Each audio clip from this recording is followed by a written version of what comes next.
Алло, ты из какого города? Вузел. Ирпен уже. Ты тоже очень что-то, ты подошел в прошлый раз. Иди сюда. Мне на ухо что-то шепчил. Из Ирпения. Слава Богу. Наша церковь, она стала под покровительство Церкви Слова Вера, признав дочерней церкви, благодаря Церкви Слова Вера, начала служение в Ирпене. Я в служении вообще с 92 года, но в прошлый раз я подошел так и сказал, что с 92 года я получал много пищи, но то, что я получил, потому что я не ездил постоянно сюда, и у нас вопросов, за несколько раз, которые я случайно побывал. Тут я получил то, что я во всех теологических институтах, конференциях не получил за 6 лет. Слава Богу. И просто изменения в служении грандиозные. У нас возникло противостояние в городе. Сказали, всем дадим, а вам только не дадим. Это не город, а уже областные власти. Вам ничего не дадим, но мы знаем, Бог даст. Потому что мы планируем самый лучший кинотеатр. И у нас сейчас идут, на этой неделе, даст Бог, новые 4 домашние группы появятся. Рост пошел капитальный и колоссальный. И не только на Ирпень, но все ближайшие поселки. Слава Богу. Поэтому я просто рад, что мы стали в ведении в это. И мы просто благодарны, что Бог послал пастора Сандея и пастора Генри, я говорю о 2 пасторах, которые просто разрушили наше украинское хуторское мышление. Слава Богу. Пусть Бог благословит вас всех. Вы тоже много видели, да? За сколько лет? Тоже за 6 лет. Вы знаете, я хочу сказать, что Господь дал мне в свое время, когда я была молодой христианкой, поучиться в центре подготовки Бейт-Ярика, когда они только начали. И я считалась очень благословенным это время. Но то, что есть у вас, я говорю, и у нас теперь, это чудо Божье. Я вам правда говорю. Потому что учили лучшие учителя, приезжали с Америки, учили наши пастыря, которые на Украине, это правда. Но то, что Бог открывает здесь, в простоте, в доступности, даже изложения. Вы согласны с этим? Вы знаете, что есть простота, которая просто входит в дух. И это настолько запоминается, это очень сильно. И я скажу, что вот все свои годы, которые я прошла в христианстве, и я была, в церкви помощником пастыря, и вела и молитвенное служение, и проповедовала, и я объездила 18 городов Украины, так Бог просто благословил меня. И я была в Чехословакии на конференции. То вы знаете, я вам скажу, что я нигде ничего подобного не видела. Это правда, братья и сестры. Это не лесть. Я даже считаю, что все этих 5 лет моего служения Богу на том уровне, на котором Бог мог меня использовать, это было время подготовки к этой церкви. И знаете, кто-то мне говорил, что вот, София, мы рады, что вы здесь. Я сказала, вы не понимаете, как счастлива я, что я здесь. Я 2 года бегала в эту церковь. Просто прибегала в эту церковь, чтобы схватить этот глоток воды, на эти ночные молитвы, на служение. После своей церкви я бежала сюда, это правда. Но я счастлива, что Бог действительно, признав верным, поставил меня на это служение сюда. Я это говорю с полной ответственностью перед Господом. Я каждый вечер просто благодарю Бога. Со слезами говорю, Отец, я благодарю Тебя. Потому что быть здесь, вы знаете, это счастье. Цените его. Просто цените его. Потому что мы не знаем, как будет в будущем. Но то, что мы сейчас можем взять, это как Иосиф, знаете, в эти закрома, чтобы в день голода мы могли пропитаться и научить других. И я знаю, что это принесет не только людям спасение, но оно принесет, вы знаете, и души к Иисусу. Потому что хлеб, который продавал Иосиф, он сначала брал за них золото. Вы имеете это уже сейчас, эти закрома. И я скажу, и потом, когда люди уже не могли давать золото, они отдавали себя в рабство. Вы это приобретете через ту пищу, которую вы получаете сейчас. Аминь. Будьте благословенны. Нас очень всех люблю. Аллилуйя. Слава Господу. Я тоже не вышла из этой церкви, и мне тоже есть что сравнить. Я закончила библейскую школу, и Бог в мой дом привел сразу людей. И у меня были библейские знания, но я не знала, как строить церковь. Я не знала, как работать с людьми. И я вижу, что я очень делала много ошибок. И тот опыт, который сейчас делится пастор, я его прошла практически, но с ошибками, с потерями. И я вам хочу просто сказать, просто тяните это сейчас, тяните это, просто отпечатывайте это в своем духе, потому что вы будете служителями, большими служителями, и вам просто готовая раскладка, знаете, как раскладка рецепта, как сделать хороший торт. самый лучший, взять столько, сложить так, вот сюда посмотреть, сюда направить. И вы знаете, мы, может быть, меньше имели бы потерь, если бы нас в свое время так научили. И вы знаете, я удивляюсь пасторам Киева. Я бы на их месте здесь толпами сидела, у ног, как у Иисуса, потому что в нем истинный Иисус. Аминь. Эта гордость, она не даст людям подняться. И мне нравилось, когда на конференцию приехали ребята из сел. Киевских пасторов почему-то не было. Но когда они говорили, мы из села, мы такие стояли ребята, я сидела на первом ряду и говорю, Господь, поднимай их, поднимай. И сокруши всякую гордость. Сокруши все эти вавилоны, что сегодня ставят пастора. Если Бог использует здесь, в этом городе, человека, Он не будет 150 в одном месте использовать, Он даст одному.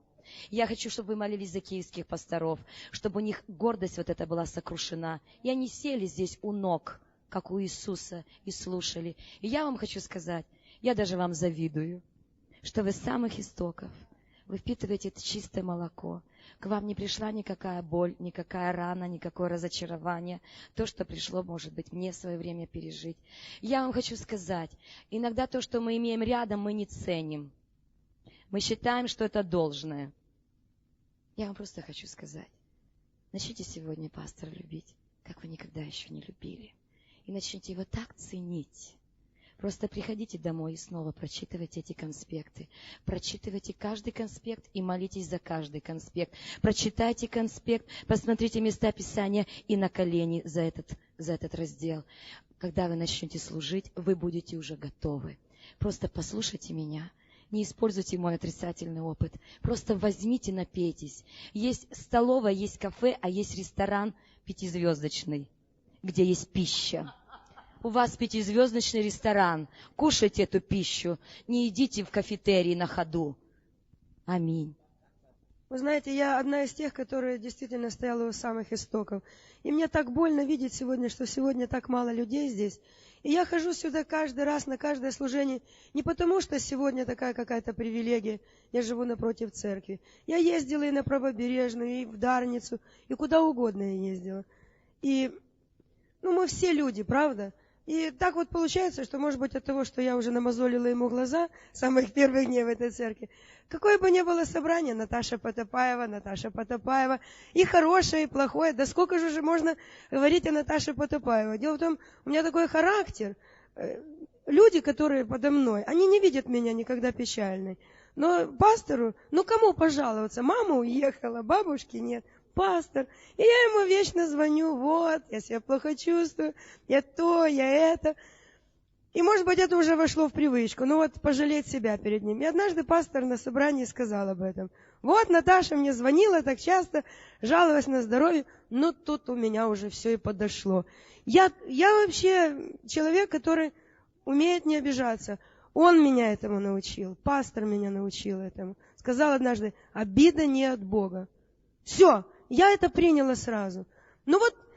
Давление шло такое. Тогда меня по телевизору показывали, и просто свидетельства были сильные. И просто дьявол уже надавил мне на голову. И я пришла, прямо гул какой-то. Я гоню от себя. Бог, я знаю, это не от тебя, дьявол разрушает твой. И, в общем, короче говоря, ночью, не спится мне. И я молюсь. И вдруг Бог начал говорить ко мне. И Бог начал говорить ко мне, и говорит мне, Наташа, придет такое время, что что люди, которые будут узнавать, что те, которые в это время сидели в самых последних рядах, в зале, где проповедовал твой пастор, будут завидовать им и будут смотреть на них с почтением только из-за одного того, что они принимали учение в его церкви. Придет такое время, когда ты из-за того, что... Вы знаете, Бог... Я не буду все говорить. Бог меня так обличал. Он посеял... Он отдал тебе все самое лучшее. Он был твоим другом в трудную минуту. Он был твоим учителем. Он научил тебя всему тому, что Бог, вложил в него. Ты должна благодарить меня до конца своих дней, что ты оказалась одна из тех немногих, привилегированных, с которыми он начинал свое служение. Он еще его не начал. Это служение только начинается, оно еще впереди. Вы увидите все ту славу, которую я изолью на вашего пастора Сандея. Это мой помазанник. Не смей никогда огорчаться из-за того, что он что-то сказал не так. Он тоже человек. Может быть, он приводит тебе в пример только лишь потому, что он настолько глубоко посеял в тебя это семя, что ты в состоянии принять все и выдержать, понимая, что это послужит в назидание кому-то. Бог мне много тогда говорил. Вы знаете, я встала на колени, я так плакала, я так каялась. И я так благодарна Богу, что я сижу здесь среди всех, кого пастор наш учит. Это же из первого истока. Вы представляете, мы принимаем эту пищу. Все остальные уже будут принимать только по кассетам. Слава Богу за всех нас. Давайте поблагодарим Бога. И нужно рассказывать каждому в церкви, каждому, кто стоит под тобой. Я, к сожалению, вот говорю на цыганской церкви, они еще этого не принимают. Я говорю своим лидерам в репцентре. Многие сюда приходят. Слава Богу за всех вас, что вы умеете это понимать и ценить. Давайте поблагодарим Бога. Очень часто замечал, как пастор Сандей в Духе Святом просто прочитывает то, что уже Бог проговорил тебе. И я сейчас просто взволнован, потому что мне было побуждение сказать, и пастор Сандей меня бодрил просто. Он тоже услышал от Господа. Ну, я коротко скажу, что тоже у меня такое, вы уже извините, крутое может быть свидетельство, потому что Господь мне тоже благословил много повидать.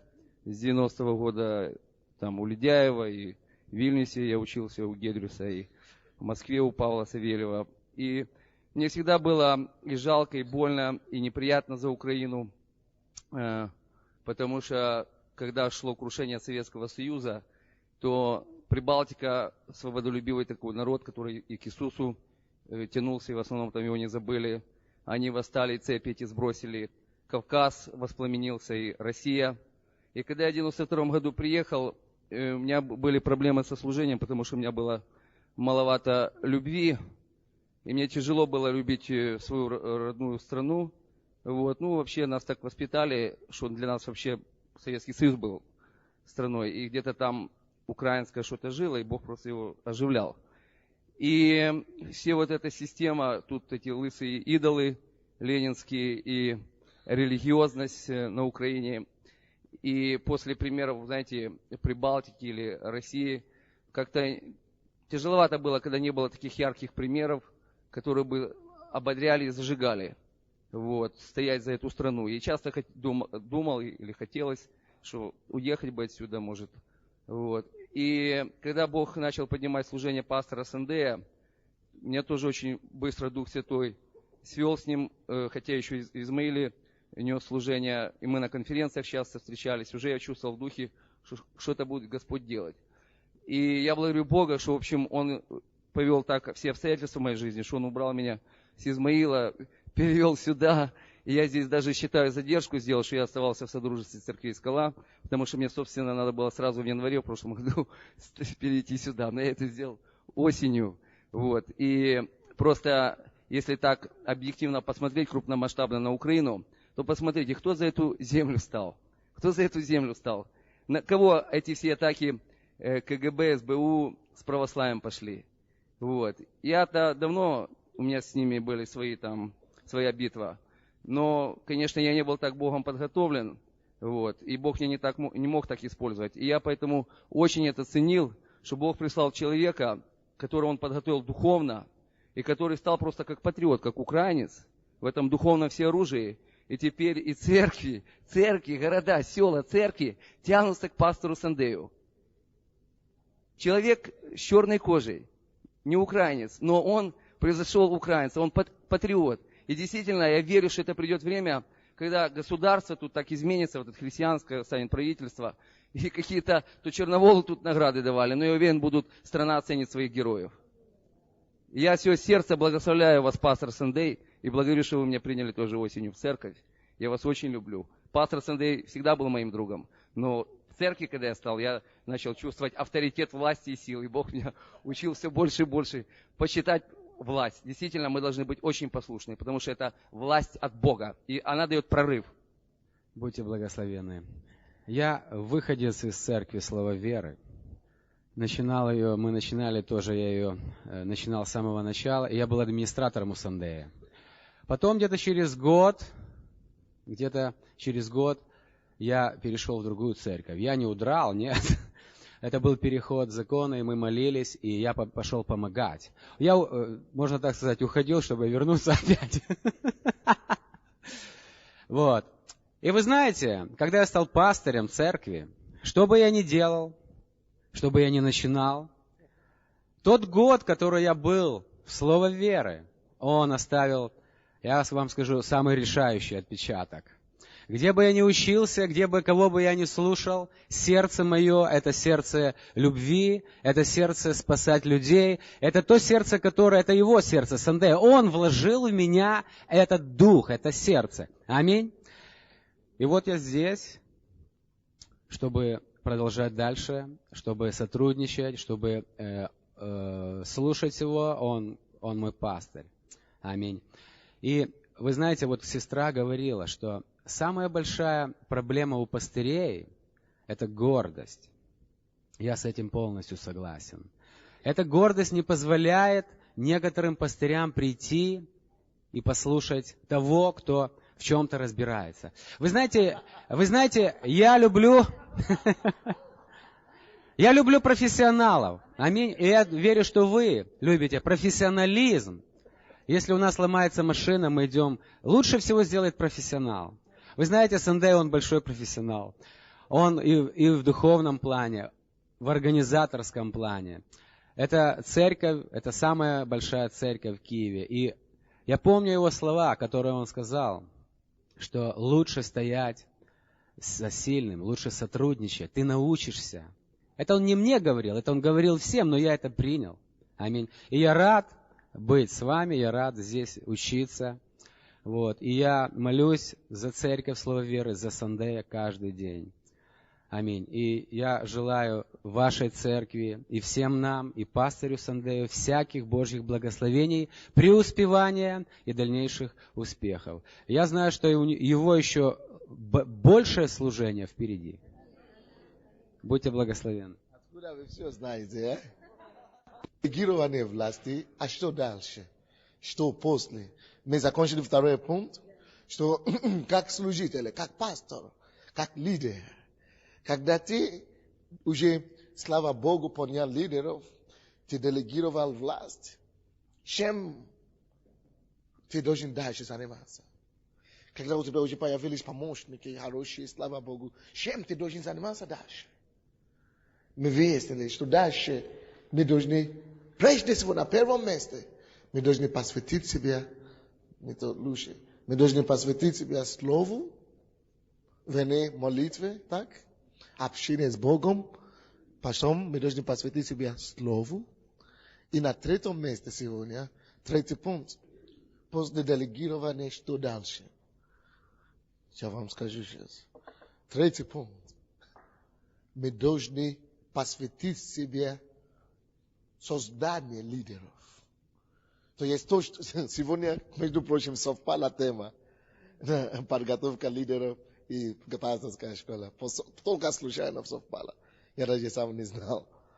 Не подготовил. Сейчас должны, то есть после того, как вы очень серьезно работаете над словом и молитвой, следующее то, чем вы должны систематически заниматься. Вы должны просто знать, что это моя цель. Это ваша первоочередная задача. Вы должны посвятить себя этому. Это чтобы создавать лидеров. Допустим, что я делаю? Каким я вижу, что у меня сейчас, я говорил вам пример на прошлом занятии, что я вижу, что у меня помощники. Я очень беспокоюсь за те вещи, за которые я беспокоился раньше. Сейчас я вижу другую цель. Да? Создание, понятие лидеров. Но вроде бы у меня уже основные лидеры готовы. Пастория есть, координаторы есть, так далее. Офисный, административный совет, духовный совет есть. Но я все равно, кроме того, что я посвятил себя слову, и молитвы, я все равно готовлю лидеров. Не больно, моя душа болит, когда нету школы. Когда у меня нету способности учить. Как лидерская школа, которая была, или просто другие способны учить систематически. Как мы сейчас делаем. Когда только собрание по воскресеньям и по четвергам. Я там знаю, что там только я даю 35%. А мое лучшее, это там, когда я учу. Поэтому ты как лидер, братья и сестры, послушайте меня. Вы работаете в себе способность учить людей. Когда ты будешь уметь учить и развивать в себе способность учить, этим самым ты создаешь лидеров, ты поднимаешь лидеров. Обычно легче для меня проповедовать на служение и так далее. Просто проповедовать. Но учить надо копаться, надо углубляться, надо работать над собой, надо иметь время, надо считать. Но если ты хочешь поднимать лидеров, ты должен научиться учить людей. А для того, чтобы учить людей, мы говорили в прошлый раз, тебе надо научиться учиться. Так что мы говорим, ты должен посвятить себе тому, чтобы поднимать лидеров. Я не буду повторять то, что уже было на школе служителей, что лидеры сами не приходят, готовы, что нужно создавать их и так далее. Если вы были там, вам повезло. Если вас не было, извините. Возьмите проповедь. А сейчас откройте Исход 18. У меня много чего сказать здесь. Вроде бы там я говорил про то же создание лидеров, да?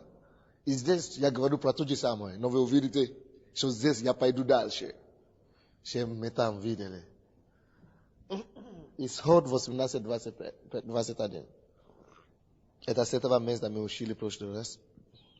Бог говорит Моисею, или тест говорит Моисею, ты же усмотри из всего народа людей способных, боящихся Бога, людей правдивых, ненавидящих корость, и поставь их над ними 1000 начальниками, 100 начальниками, 50 начальниками и 10 начальниками. Усмотри, ты же усмотри. Братья и сестры, когда лидер, Бог приводит людей к тебе в церковь, необходимо, чтобы ты сам усмотрел среди них. Не думай, что Бог тебе покажет в видении и в пророчество. Да, иногда Бог тебе покажет людей. И скажет, что вот это тебя помощник, вот это тебя лидер. Но большинство всего тебе надо открыть свои глаза и видеть, как человек проявляет ревность к Богу, как люди любят Бога. И посмотреть, какие качества ты должен смотреть в них, чтобы видеть, как они проявляют способность. Они способны ли, они принимают ли то, что ты учишь? Проявляют ли способности молиться? Проявляют ли способности слушать слово? Проявляют ли способность в том, чтобы ходить на служение? Есть ли ревность у них? То есть эти вещи ты должен знать. Они боятся ли Бога? Живут ли они праведный образ жизни? Убегают ли они от греха? И так далее. И то есть ведут ли они праведный образ жизни? Ищут ли они правду?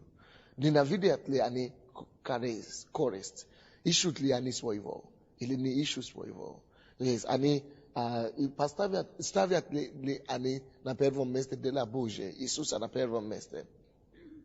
И так далее. Эти должны быть ваши вопросы. То есть ты сам должен смотреть. Моя ошибка, когда я был молодым пастором, я был духовным.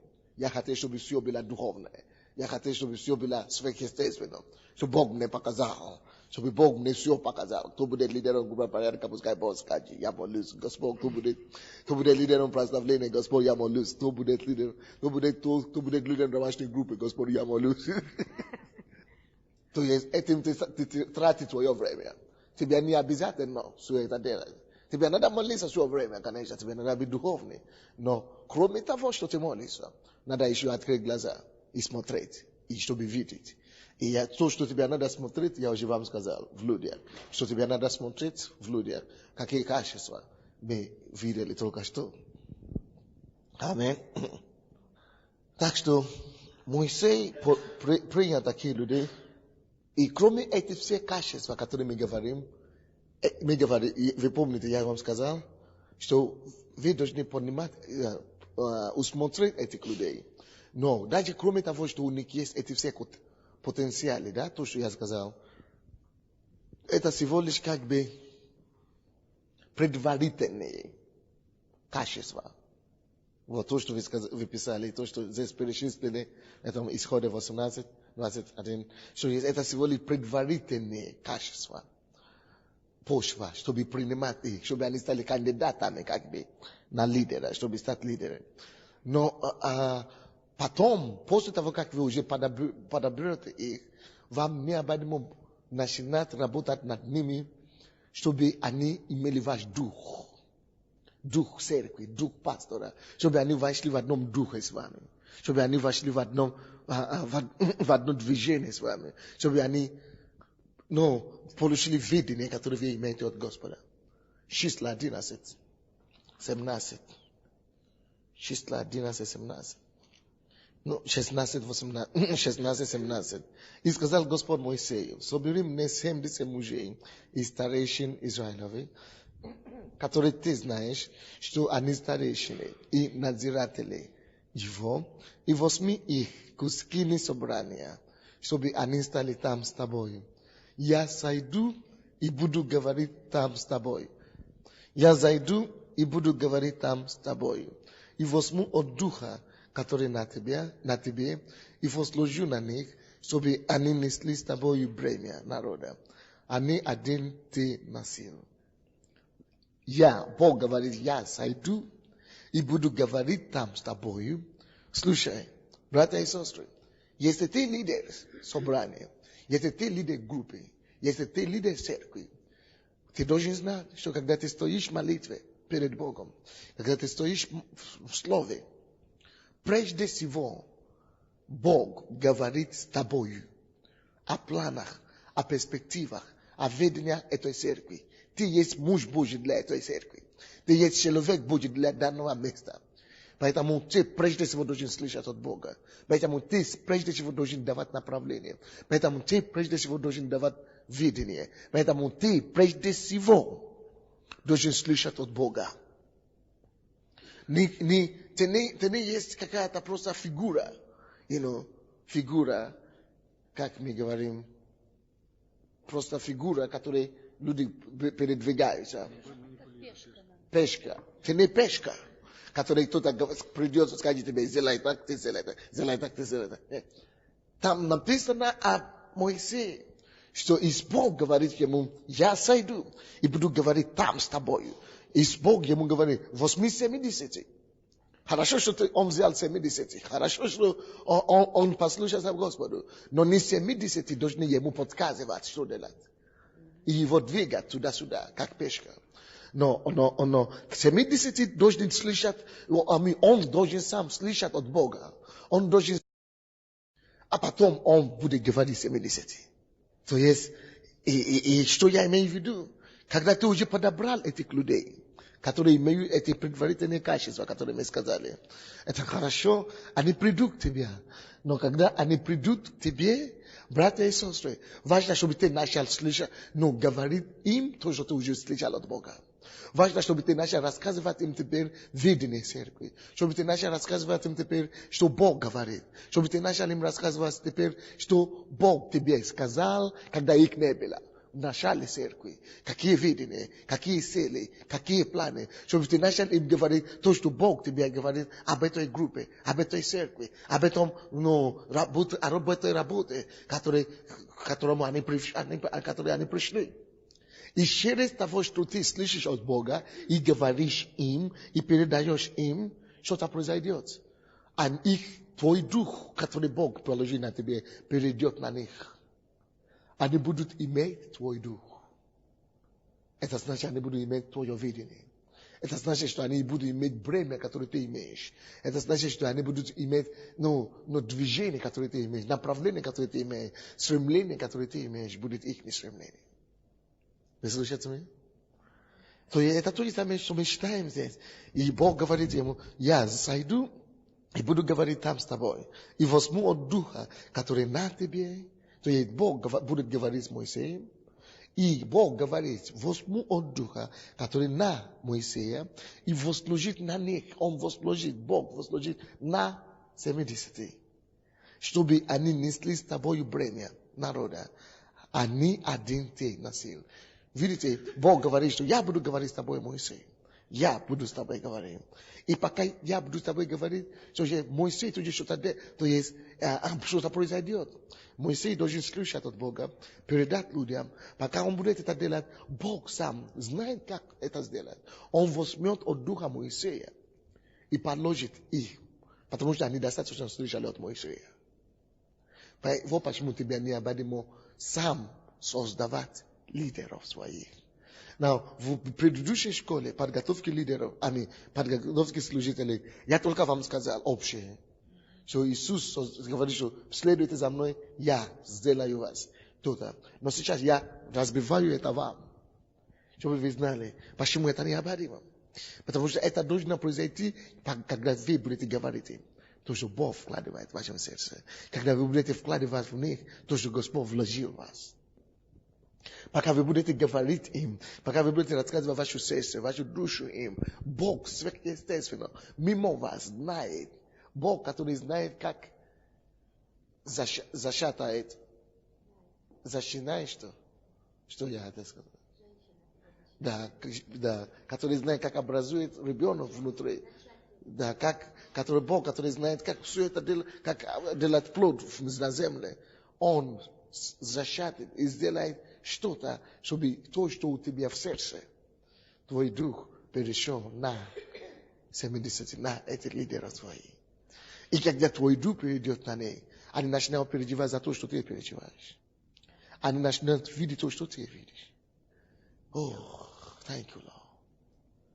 Они начинают видеть то, что ты видишь. Они начинают иметь бремя, которое ты имеешь. Они начинают иметь цель, направление, созидательное мышление.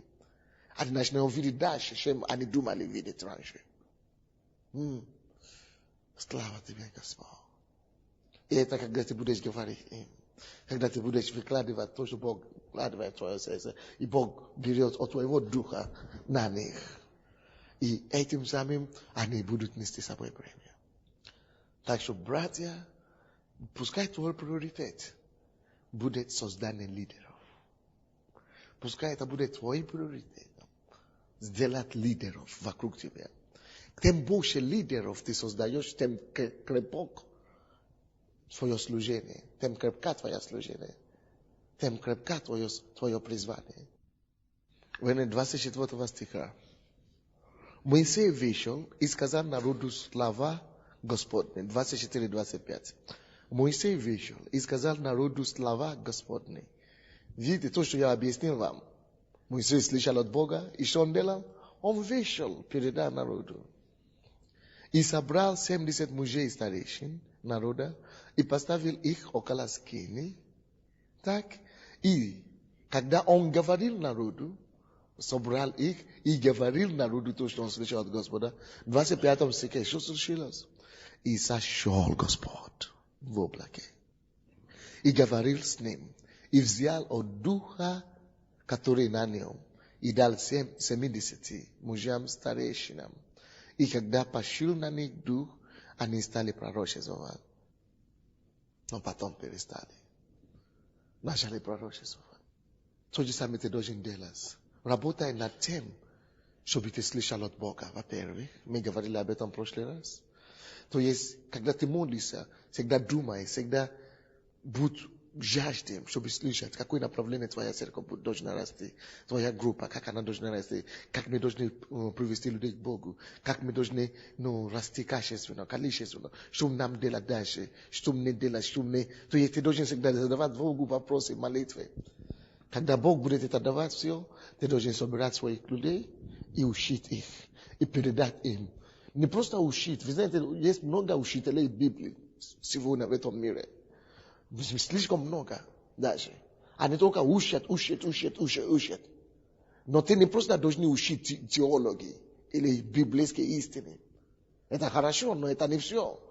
То, что ты учишь людям, должна носить то, что ты хотел им сказать. То, что ты учишь людям, должна носить твое видение им. То, что ты ищешь, то, что ты учишь людей, должна содержать то, в кого ты хочешь их превратить. Ты должна содержать то, куда ты идешь, и куда ты хочешь, чтобы они с тобой пошли. То, что ты учишь людей, не просто должна быть, хорошо, вера, это уверенность, невидимость и так далее. Это ничего не дает никому. Когда ты будешь учить вере, научи людей верить, что они добьются то, что ты сказал им добиться. Если ты учишь об истине, о правде, что угодно, пускай твое учение всегда несло на силу, ту силу, которую ты хочешь привести людей. То, к чему ты хочешь, чтобы они превратились. То есть то, кого ты хочешь, чтобы они стали. То есть это то должно всегда быть то, что ты учишь людей. Они должны побуждать их быть то видение, то призвание, которое Бог вам уже дал. Поэтому твоя проповедь должна отличаться от доктринальных и сухие, молока сухие, просто слова. Твои проповеди должны отвечать на нужды, конкретные нужды людей. Практические, повседневные вопросы. Не просто которые помогают им, но которые толкают их и позволяют им видеть то, что ты хочешь, чтобы они стали. То, кого ты хочешь, чтобы они стали. Так, это первое, то, что вы должны знать, что пастор должен подбирать правильных людей, а потом должен работать над ними, чтобы их дух, чтобы его дух, его помазание перешло на этих людей. И как это мне болит, братья и сестры. Просто мое сердце болит в нашей церкви здесь. Я не знаю, но если по мне, я думаю, что почему-то у меня не получается, чтобы дух мой перешел на людей в нашей церкви. Очень плохо получается. Я думаю, что не получается. Люди не подхватывают, люди не берут, как я бы хотел это. Я намного влаживаю, слишком много влаживаю, если вы хотите. И слишком мало это получается. Слишком медленно люди подхватывают.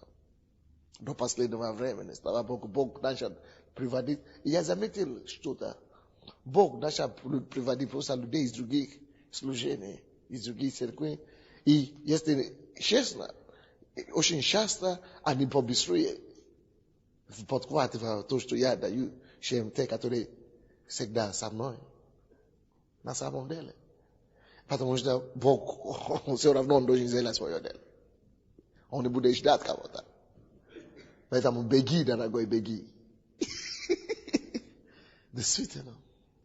Но мы должны работать над этим, братья. Я должен работать над этим. И я не отказываюсь о том, что я не получается. Нет, я буду продолжать бить, пока не получится. Я буду продолжать учить, пока у меня голос не пропадет. И я знаю, что даже если один подхватит, это будет неплохо. Было бы хорошо, если не один, а 100.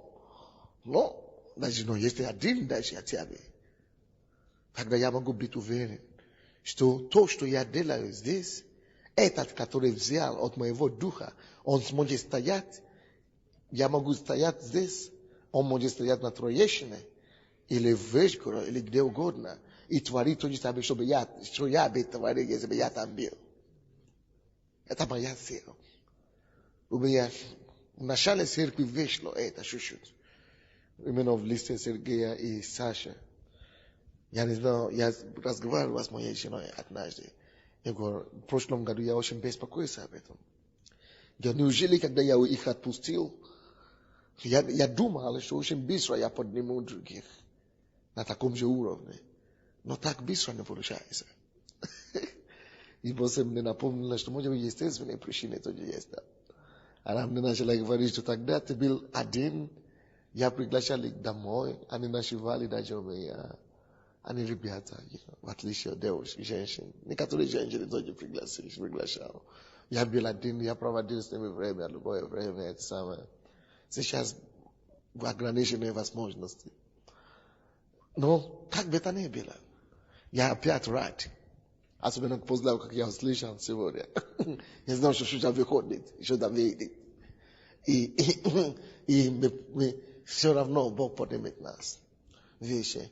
И хотелось бы действительно, чтобы просто Бог, как это моя самая большая мечта. Бог, я тебя прошу, сделай это при моей жизни.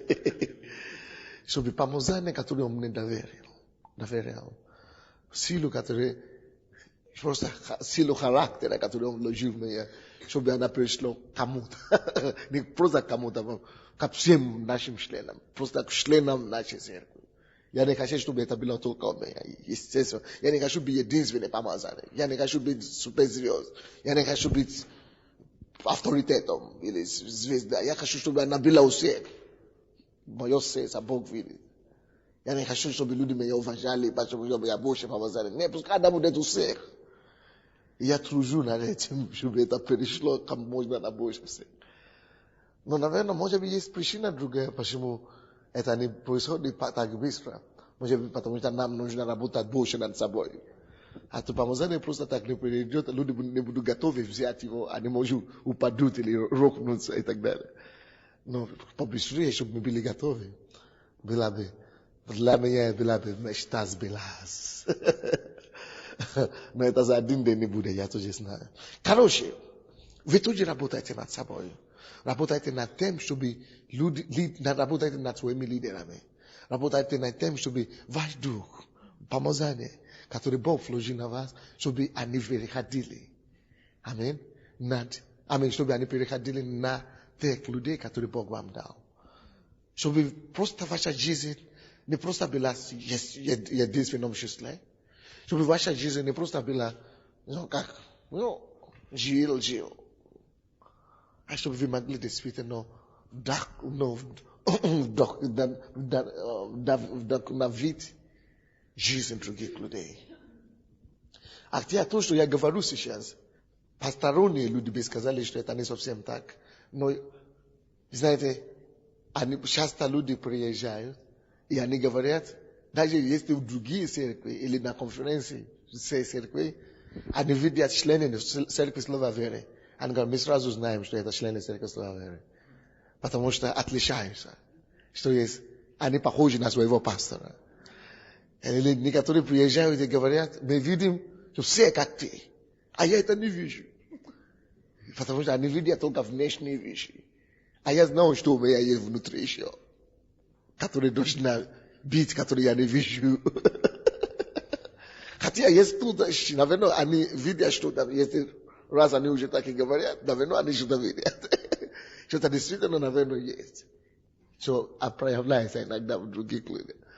Но хотелось бы больше. Люди отмечают трудоспособность наших людей. Что есть какая-то способность, какая-то особая энергия к труду у всех членов церкви. Что здесь люди выложиваются для Бога. А я, ой, только не это. Я бы сказал. Но может быть есть, раз люди видят, но не настолько, как я бы хотел.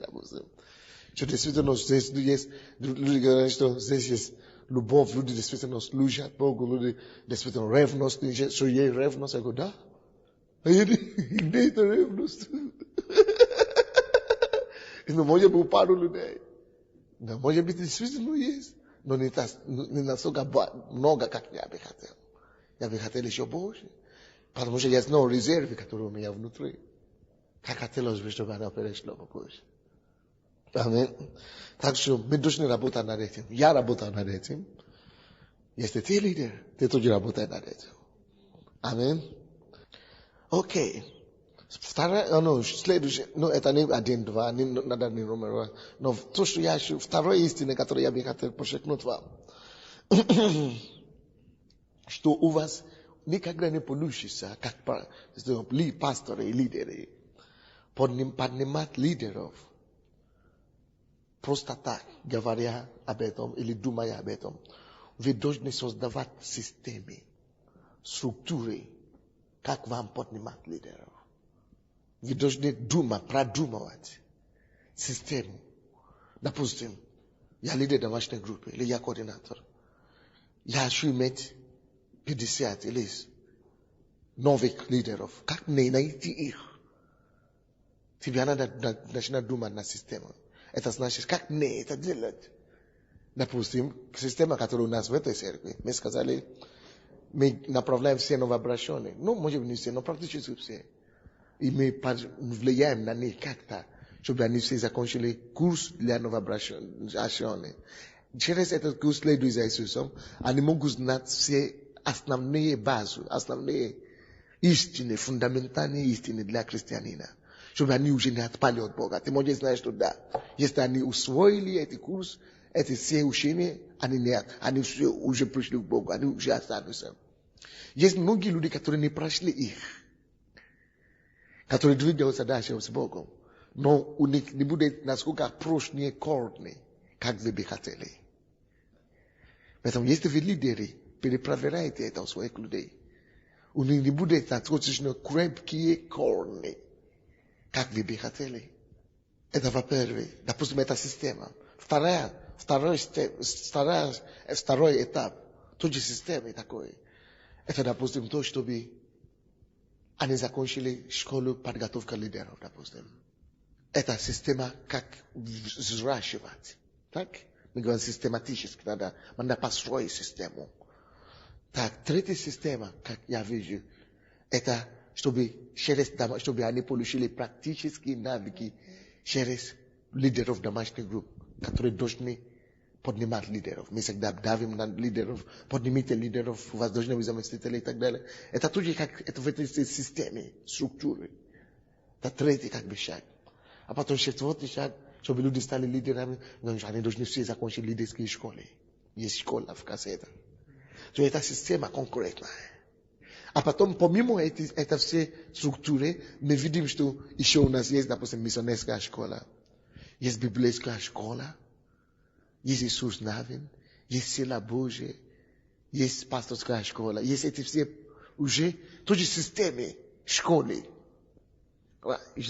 Они утверждены, они тоже готовят. Не очень видно, но это системы, структуры. Без этого ты можешь говорить только до завтра. Поднимите лидеры, что вы делаете? No.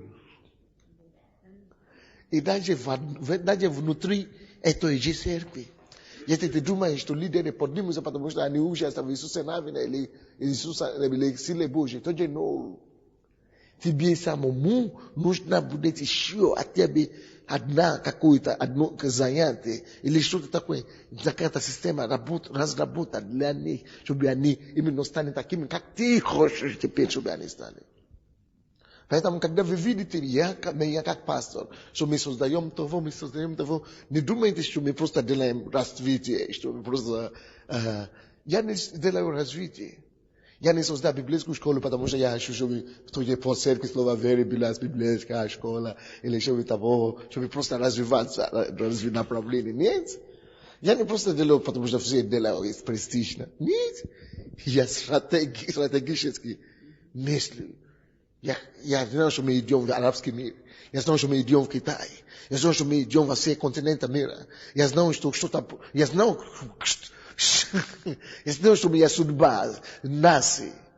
Я знаю, к чему Бог меня призвал. Я знаю, какая обязанность у меня перед Богом, перед Царством Божьим.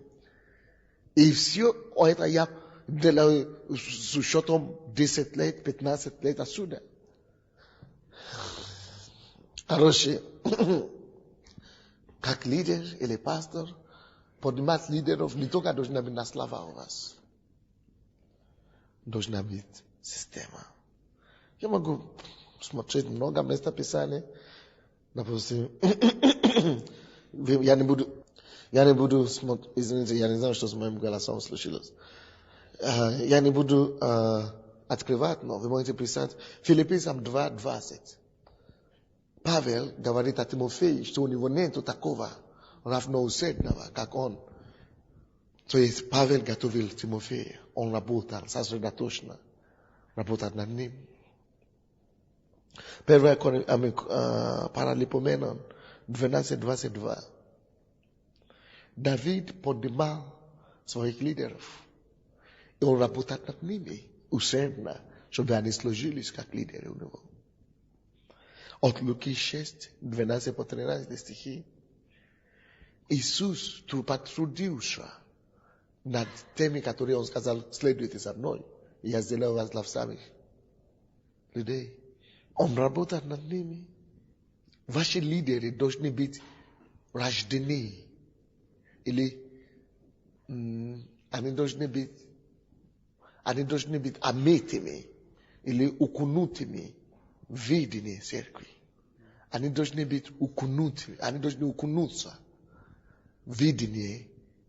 Энергия, это видение должна двигать их. Ревность, это призвание должна двигать их. Они все должны быть загореты, как мы говорим. Они должны сами все загореться, да, этим видением. Потому что Притчи 29:18 говорит, что без видения народ теряет направление. Если ты не хочешь, чтобы люди, которые ты видишь, просто были распущенными, необузданные, то есть, чтобы они не были просто туда-сюда, кто-то идет, туда, все по всем настроениям, как амеба. Вы знаете, что такое амеба? В биологии есть такая... Амеба. Амеба это такой, который не имеет определенной структуры, формы. Да. Как мы говорим, это как насекомый или как амеба, это клетка, да? Простейшая клетка. Да. Это простейшая клетка амеба, которая не имеет никакой формы. Структуры нету. То есть он там... Это тебе будет такая церковь. Нет определенной амебины церкви. Есть такие спона, и никогда они не растут. Вот почему она клетка на малейшие уровни. Простейшие образы клетки. Они не могут расти больше того. Потому что они имеют менталитет амебы. То есть они не могут иметь формы.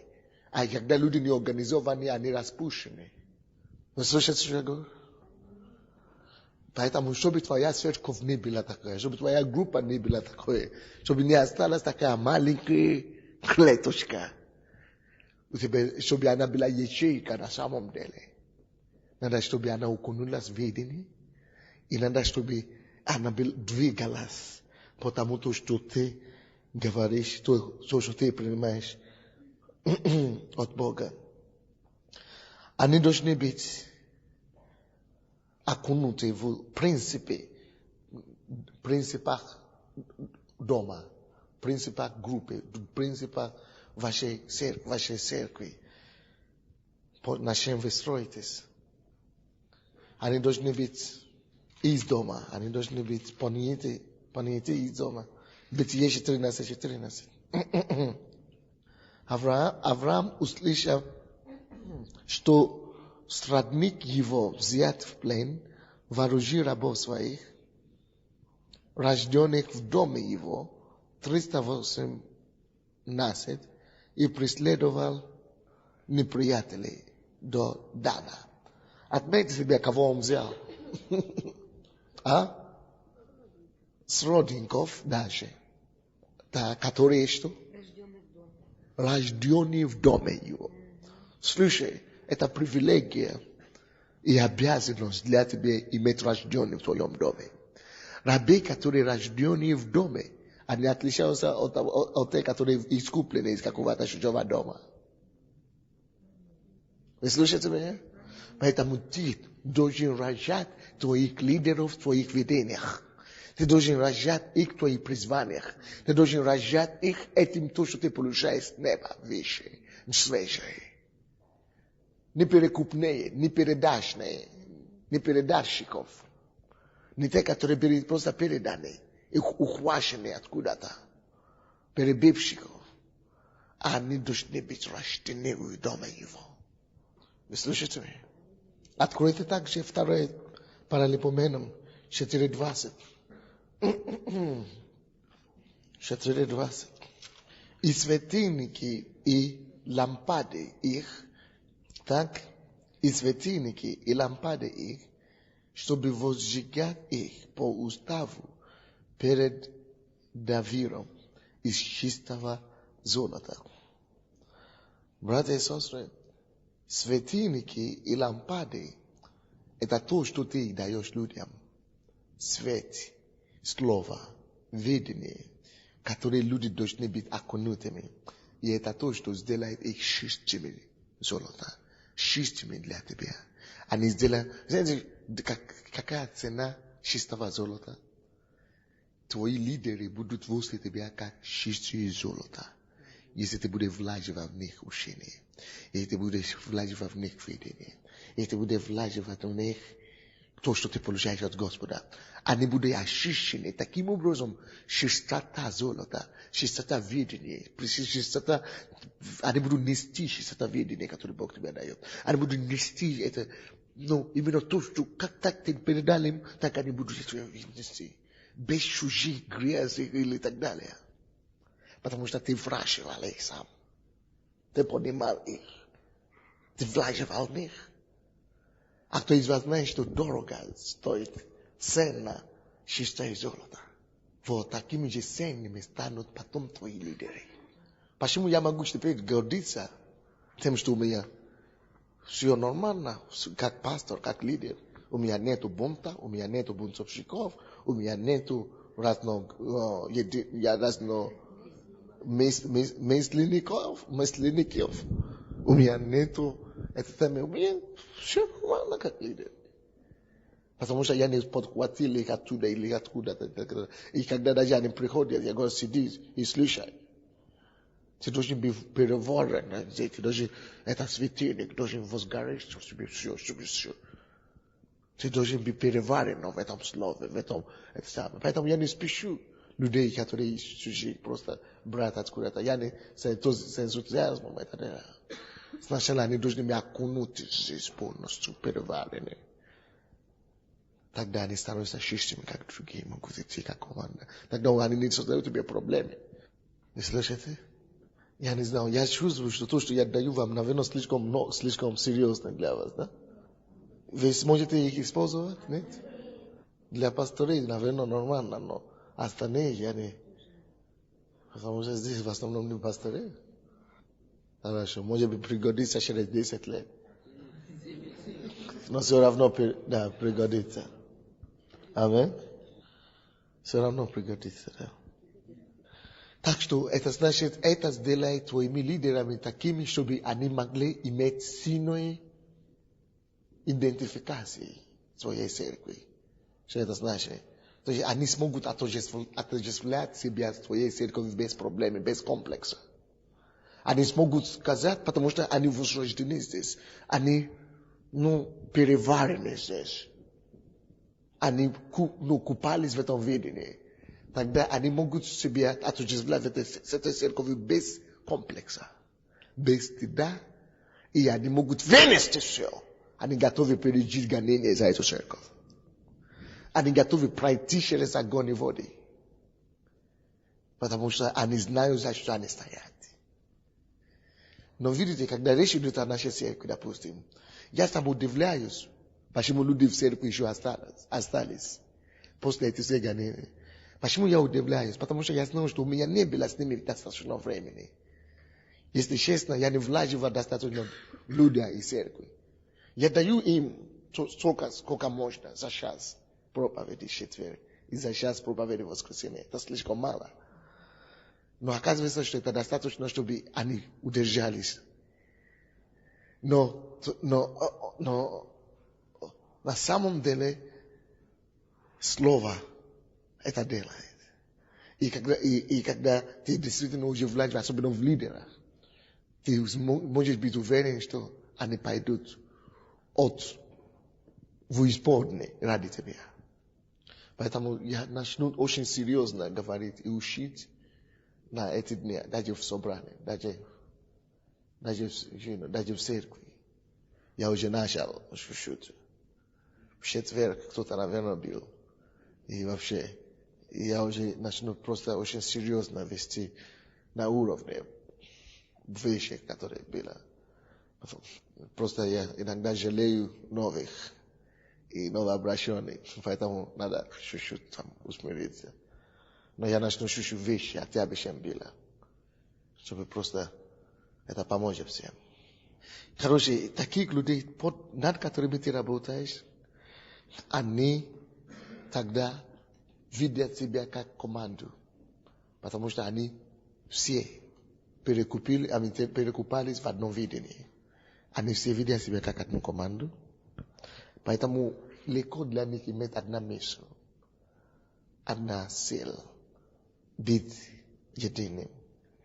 Так что твои лидеры должны быть так научены, обучены, что им легко, чтобы им было легко сказать, вот это моя церковь. Чтобы им было легко сказать, вот это мой пастор. Потому что они чувствуют авторитет. Они чувствуют чистоту слова.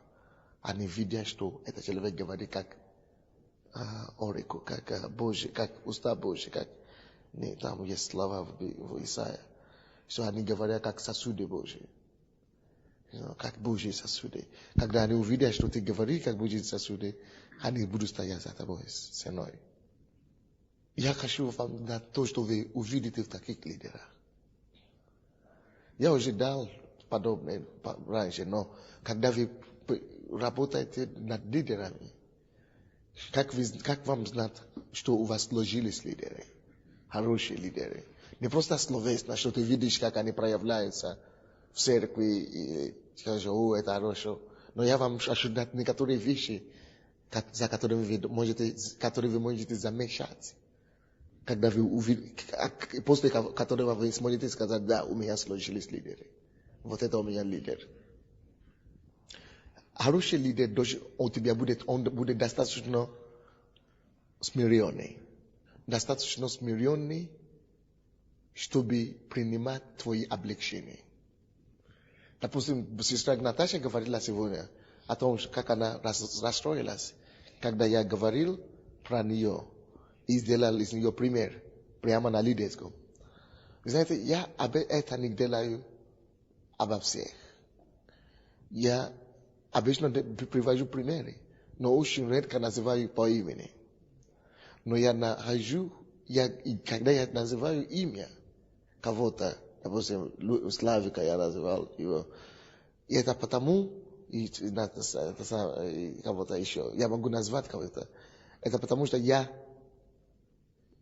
рассчитываю на то, что я уже вкладываю в этого человека, что он не обидится, что он достаточно подготовлен и достаточно сильный, чтобы вынести, даже если я его даже раздену публично, что на меня даже он не обидится, потому что он знает, то я значит для него, и что это для его пользы. Я это делаю, что я не могу иметь плохое для него, я не могу желать ему плохое. И когда я назвал тебя как пример, это значит, я уверен в тебе, что ты это вынесешь. Но в другие, которые я не уверен, что они выдержат это, я не называю их. Я, даже не привожу пример от них. Но ты тоже посмотри, когда ты уже работаешь над людьми, это не приходит сразу. Но ты работаешь над людьми, дойдет до такого, что они не обижаются больше. И больше всего они не огорчаются, когда ты делаешь им замечания. Они не огорчаются. Это значит, они истинно смирены. Хотя в отношении к тебе. Следующее, то, что вы должны смотреть, и то, что вы будете видеть в хорошо подготовленных лидеров, если ваши лидеры хорошо подготовлены, это то, что вы увидите, или что для них будет все равно, они будут готовы делать любую работу, которую вы скажете им делать. Не обязательно то, что они хотят. Не обязательно то, что они захотят сами делать. Им будет все равно в любом качестве. Что вы скажете им делать, они будут рады делать. Даже если они помощник пастора, а ты скажешь им, ты будешь, допустим, убирать пол в офисе, они все равно будут готовы это делать. Но если ты не можешь их доверить с простыми, ничтожными работами, они плохие лидеры. Следующее. Вы посмотрите, как у них любовь к людям. Если они у вас подготовлены, хорошие лидеры, у них будет искренняя любовь к людям. Бескорыстная любовь к людям. Они будут иметь сердце к людям. Они захотят евангелизировать. Они захотят спасать людей. Они захотят заботиться о новообращенных. Они захотят встречать новообращенных. Вот почему я всегда переживаю в нашей церкви, когда я этого не вижу. Мне просто больно до слез. Наоборот, у меня это есть. А я не могу это донести до людей. Вы должны это донести до ваших людей. И, конечно же, посмотрите на то, как они смотрят на, посмотрите на их, как они, их способности совмещать работу и их семейную жизнь.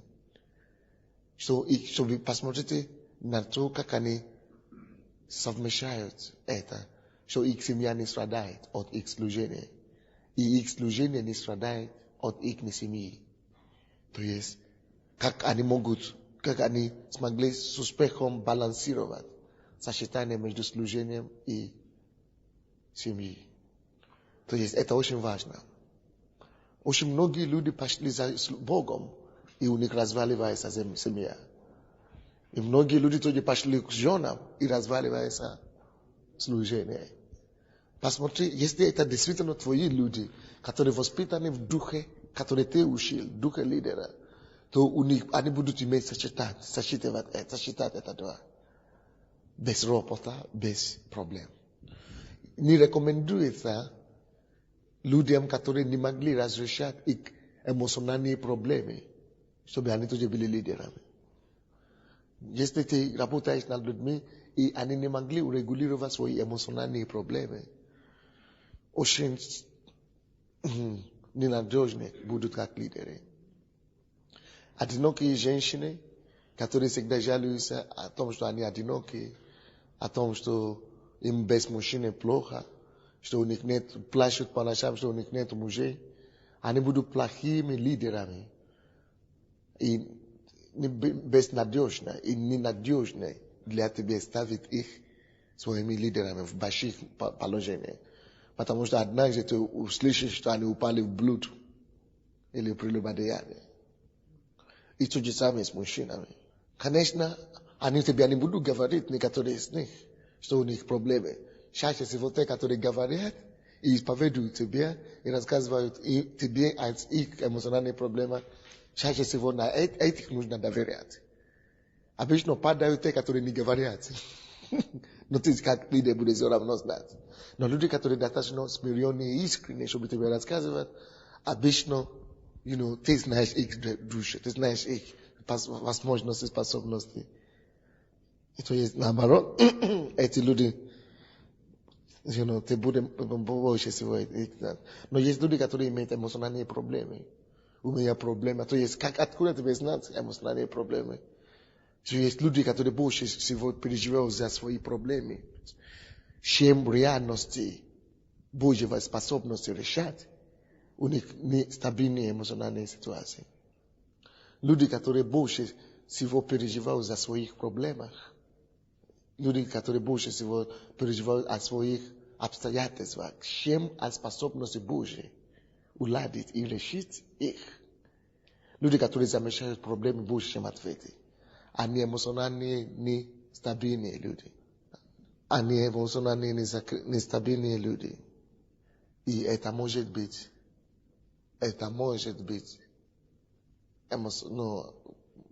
тебе проблемы потом. Это не, я просто делаю пример, как одинокие люди, но это не есть женатые люди, которые имеют проблемы.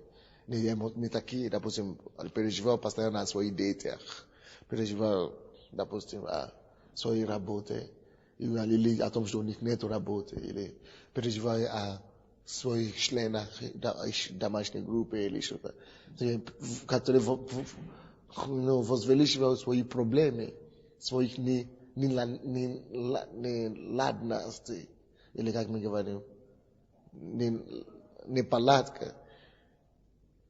Это эмоционально нестабильные люди. Им опасно доверять служению. А также, если твои лидеры уже готовы, если это твои лидеры на самом деле, они не будут стремиться к власти. Будь осторожен. И остерегайся тех людей, которые которые дерутся за власть, за место. Люди, которые ищут признание, чтобы их признавали, чтобы их знали, не замешали. Я не люблю людей, которые... не то, что я не люблю. Люди, которые хотят получить все время комплименты. Люди, которые хотят, чтобы все время их замешал, у них проблемы. То есть мы должны быть на самом деле полностью зависимы от Иисуса.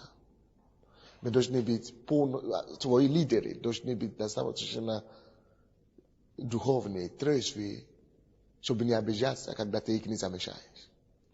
Чтобы не обижаться, когда ты им не делаешь комплименты.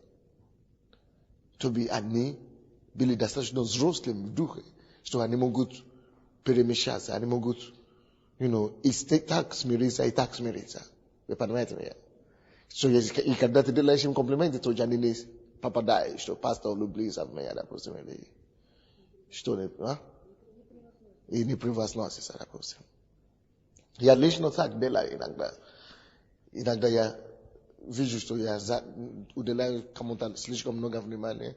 Я уделяю от него или от нее сознательно. Просто чтобы он не, просто ради него или ради нее, чтобы он не стал думать, что, пастор меня больше всех любит, или пастор меня это самое. Я просто не замечаю сознательно. Просто я вижу, что он переживает или она переживает, но я все равно не замечаю. Просто чтобы его тренировать. Потому что мне нужно проканивать такие лидеры, которые им все равно, так и так. И они идут всегда. То есть, твои лидеры не должны быть паразиты, или как мы говорим. Нет, паразиты есть такие. Да, они не должны быть у тебя кровопийцы. Да, паразиты. То есть паразиты. Есть такие, они ждут твои комплименты, они ждут твои привет, они живут этим.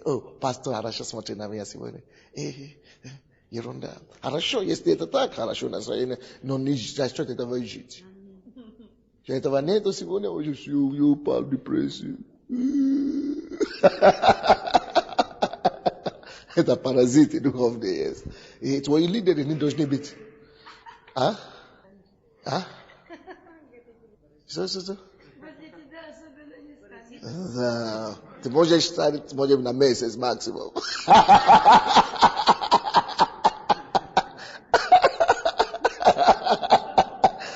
А потом я найду, как тебя освободить от этого зависимости.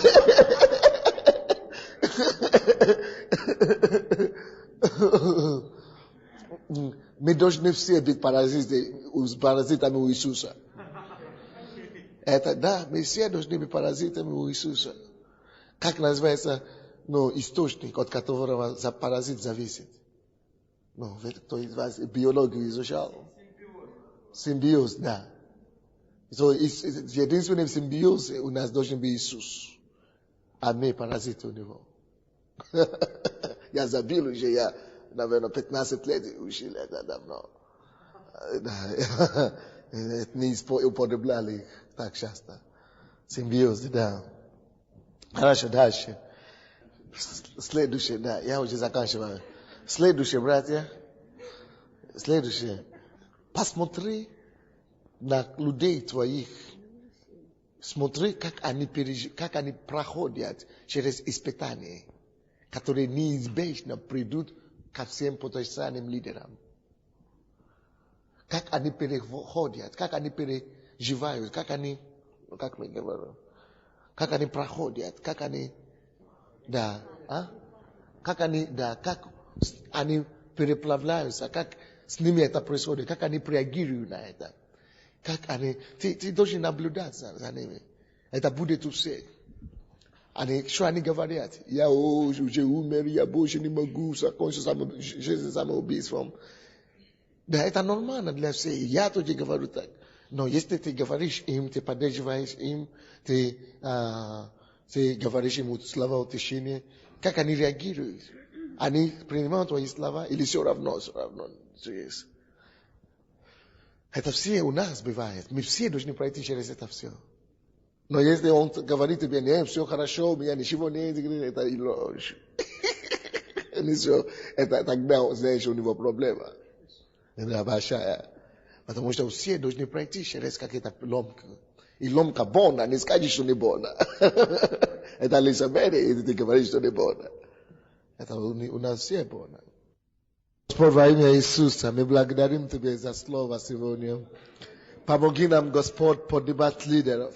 Помоги нам, Господь, создать лидеров и быть людьми, которые поднимают лидеров. Помоги нам, Господь, быть людьми, которые поднимают лидеров. Помоги нам быть настоящими лидерами, которые создают других лидеров. О, Господь, мы просим Тебя, работай над нами, Господь. Помогай нам, Господь, помоги нам, Иисус. Переплавляй нас, Господь, работай над нами. Сделай нас такими, как Ты хочешь, чтобы мы были, Господь. Мы просим Тебя об этом, Иисус. Мы знаем, что Ты учил нас сегодня. Помоги нам быть делателями слова, не только слышателями. Во имя Иисуса Христа. И весь народ сказал...